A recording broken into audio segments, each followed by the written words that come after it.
ನನ್ನ ಈ ಮಾತನ್ನು ಕೇಳಿ ಅದರಂತೆ ನಡೆಯುವ ಪ್ರತಿಯೊಬ್ಬನು ಬಂಡೆಯ ಮೇಲೆ ಮನೆ ಕಟ್ಟಿಕೊಂಡ ಬುದ್ಧಿವಂತನನ್ನು ಹೋಲುತ್ತಾನೆ.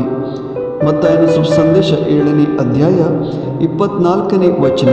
ಪ್ರಿಯ ಸ್ನೇಹಿತರೆ, ಯೇಸು ಎಂಬ ಬಂಡೆ ನಮ್ಮ ಜೀವನದ ಮನೆಯ ಬುನಾದಿಯಾದಲ್ಲಿ ಅದು ಸುಭದ್ರ ಮತ್ತು ಶಾಶ್ವತವಾಗಿರುತ್ತದೆ.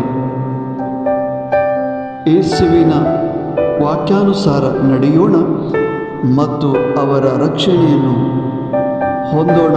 ಆಮೆನ್.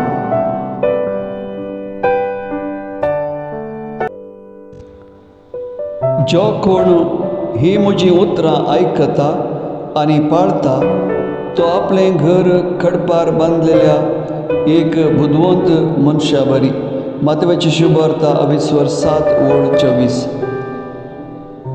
जेजू म्हणल्यार खडपाचेर आमचें जिवीत म्हणल्यार घराची बुन्याद आमी घाली तर तें बिडार शाश्वत आनी शाबीत उरतलें.